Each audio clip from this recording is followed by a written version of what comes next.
So for contention one, Lana says that basically drugs are less harmful.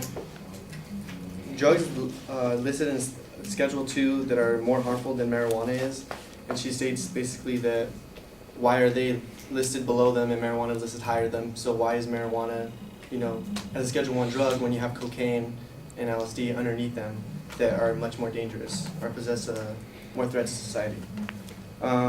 Well, basically, the reason why marijuana isn't a Schedule 1 drug isn't because of the danger. It's mainly because of the medical value. The DEA and federal government believe that marijuana has no medical value to its name. And then my first disadvantage that I'll present is that impairing our brain development allows marijuana to be an uncanny medical source by Mary Hong, registered nurse, president and CEO of Prevention First, on April 17, 2017.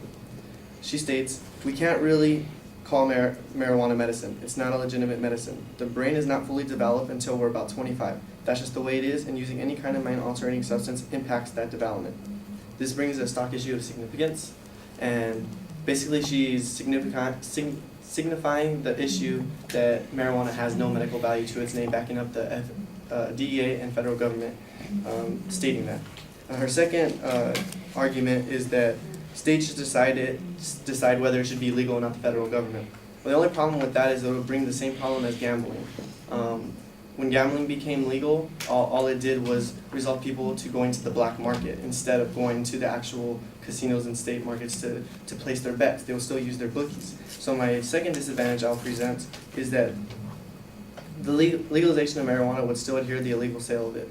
By CNBC, recognized world leader in business news and provides real-time financial market coverage on April 19, 2010. The gambling president suggests strongly that illegal drug suppliers would thrive by selling more potent marijuana products outside the legal channels that would be taxed and otherwise restricted. This presents an issue, stock issue of solvency, basically saying that, so if you go ahead and do legalize marijuana and you make it a state level regulation, there are going to be regulations behind it, not how it is today. If you go in anywhere to a dispensary and you buy something, lowest amount, maybe like a gram, you spend like $10, $15 for that. Rather, when this becomes legal and becomes a federal law, the prices are going to be much higher to benefit the federal government. So you're going to be paying an outrageous amount, rather like $20, $25. So when you go into dispensary, you're not going to want to pay those outrageous amounts. So you're just going to go on the black market and get a better deal.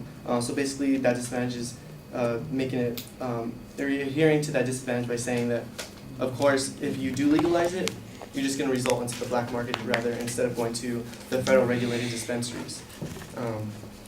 And then the third argument, she says that marijuana possesses no health risks, or by making it legal, marijuana possesses no health risks, rather it has more medical value to its name than health risk.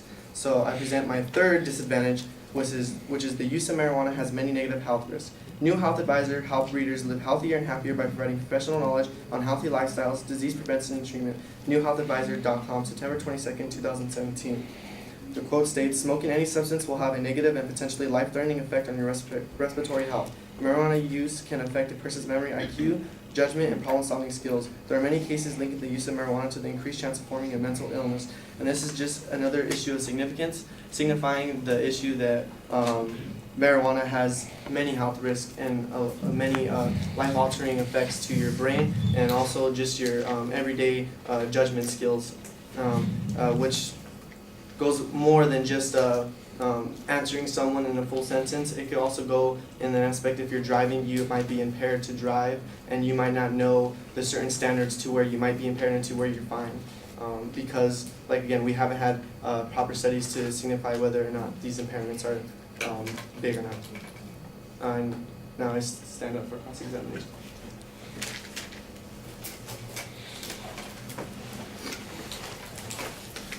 Okay. You said that the brain is not fully developed until people are 25, correct? Yes. Okay. And then you said that when gambling became illegal, people went to the black market. Well, people are already going to the black market now for marijuana because it is illegal. So you're basically agreeing that if marijuana becomes legal, then less people will actually go to the black market for it. I'll say more people will go to the black market for it when it becomes legal.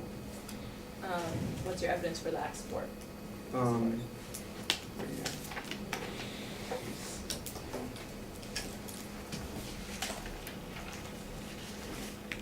legalization of marijuana would still adhere to the illegal sale bit by CNBC recognized world leader in business and provides.